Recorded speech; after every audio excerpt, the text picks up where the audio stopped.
is fantastic here in the United Kingdom because we have elected...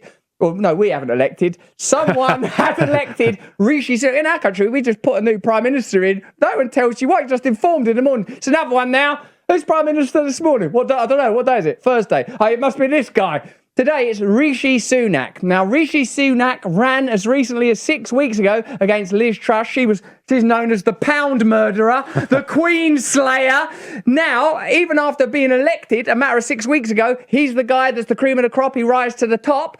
And yet, Rishi Sunak, in case you don't know, he is part of a hedge fund that are the biggest investors in the Moderna vaccine. Founding partner of Feline Partners, a major investor in Moderna, and one of the executives managing its US office. So that's his involvement in the corporate world. Because you might think that as Prime Minister in a country like ours, at a time of crisis, after we've just had balmy Boris Johnson, the Prime Minister that held parties the whole way through COVID lockdown, decorated his flat at taxpayer expense, then Liz Truss, a person that shouldn't be trusted, I think, with her own profile and face and haircut, let alone a nation's well-being, to bring in a new dude that has got such strong ties to the corporate world, to the financial world, seems woefully irresponsible and doesn't seem like the change of direction that's urgently required, particularly as he's married to Akshar Amurthy, a non-dom tax status billionaire who claimed taxpayer furlough cash to pay employees all the way through lockdown. She doesn't pay tax in this country.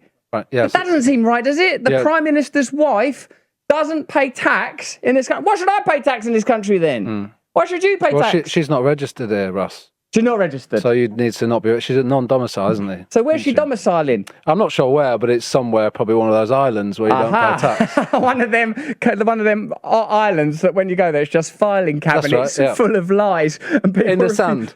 Yeah, that's it. She's just in sandy cabinet land. Oh, man, that can't be right. He's from a very humble background, though. What she is? He is. So he went to Winchester College, a training ground for Britain's rich elite, before graduating from Oxford University in 2001 and going on to study at Stanford in California. So very, very normal. I learned my prime ministering on the street. And when I say the street, I mean the streets outside Stanford and Winchester. That's what gives me the ability to understand ordinary people at this time of immense suffering and confusion during a cost of living. We used to talk about the cost of living crisis at Stanford and at Winchester.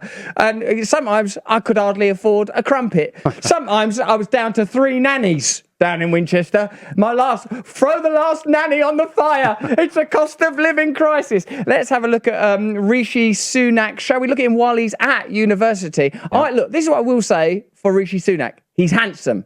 Yeah. That's what I'm saying. That's what I'll say for him. Handsome. I have no problem saying that. Handsome. You were very taken by this clip, weren't you? I heard someone else say, I don't think he's very handsome, but I say he is handsome. Yeah. So, let's put him in the, Macron, Trudeau. He's got good hair. He could be in a hairband with them. Well, they're all part of the WEF, so... That's good news. Thank God this guy's part of the WEF. Then we can ensure that democracy remains meaningless, that the edicts tumble down from on high. And when the WEF guidance ain't enough, your affiliation with your billionaire non-domicile wife will keep you in check. And your historic relationship funding the Moderna vaccine, which he will not admit that he's not profiting from, will keep you in check. Freedom, democracy, drink in that sweet democracy. We'll be fine. Watch that pound shooting up. Let's have a look at plucky, fresh-faced Rishi Sunak talking about his relationship with what he calls ordinary working class people. Friends who are aristocrats, I have friends who are upper class, I have friends who are working class, but I'm not working class, but I mix and match. Don't take it to ridiculous. No. I will go down a middle. Yeah. That's the furthest I'll go down, though. On the spectrum of classes, we do upper class, that's all cool. Yeah. Middle class, that's all right. Working class, thank you. He's getting a little bit smelly down there. I liked how his dad was looking on all proudly. Is that his dad? Yeah. That's good. No, he's not going to mix with the working class. Like I taught you, son, middle class, they will work at some of your companies. Working class, they're going to be out back clearing up your garbage. You don't have to talk to them or you'll start feeling ashamed about the nature of the relationship. Don't get involved.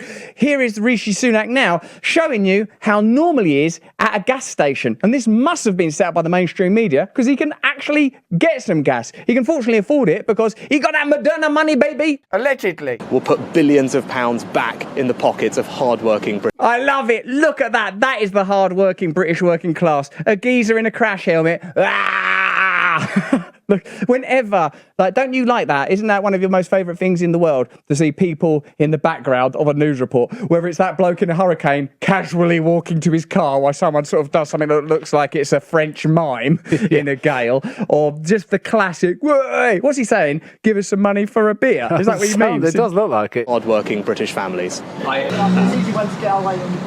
In a sense, you can see the disjunct between the governing and the governed right there live. The impression of reality versus the experience of reality. You're invited to let go of, oh yeah, I'm probably not poor. I probably can afford my fuel bills. I probably can remain spellbound in the spectacle of democracy. If I don't like this one, we can vote for the other party, the slightly different mouse farts worth of difference party. Don't allow them to suck you into their stinking little lies. Also, do you reckon that can't be his car? He's worth nearly $1 billion. It's not his car. It's not even his car. That's his pretend car. Pulled it up on the monitor down there, actually. Rishi Sunak used Kia borrowed from Sainsbury's worth of a petrol instead of his government Jaguar. Amazing. They can't be honest for 10 seconds. They can't get their way through a news item.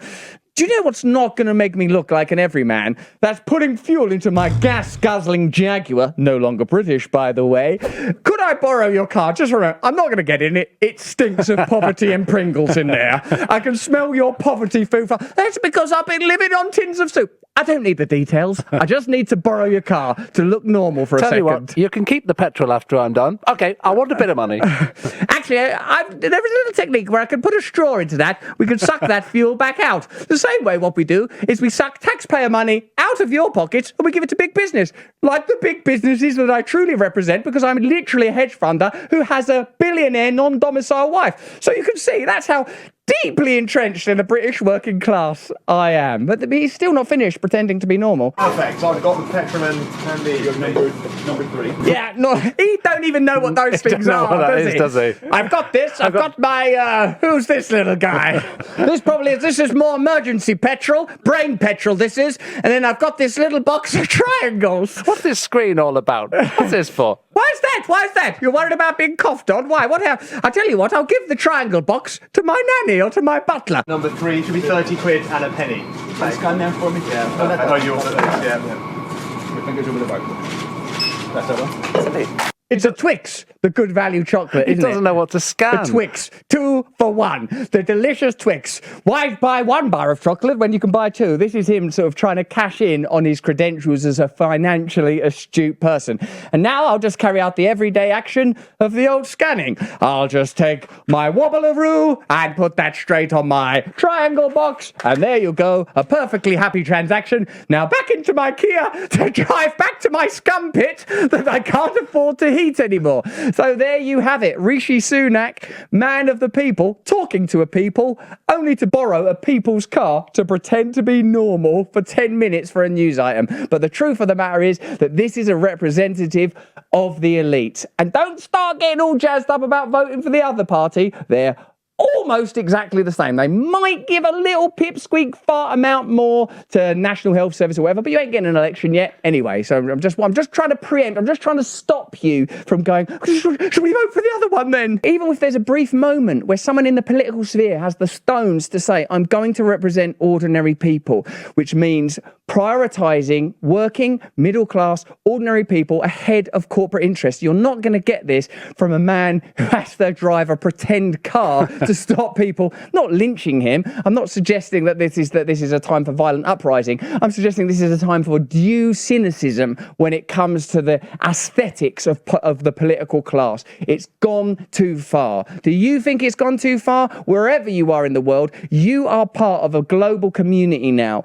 You have the same interests as the poor people in Pakistan, the same interests as the poor people in Sweden, Finland, anywhere in the world, the British, the Americans. There is one unified community now, and we should have far as possible from one unified government, decentralized power everywhere, so people can run their communities in their areas of expertise, understanding and knowledge. This just another performative piece of politics, as the pretend car demonstrates more clearly than anything that he could say ever did. And I don't mean that with any malice towards him as a human being, because I've already said I think he's quite handsome.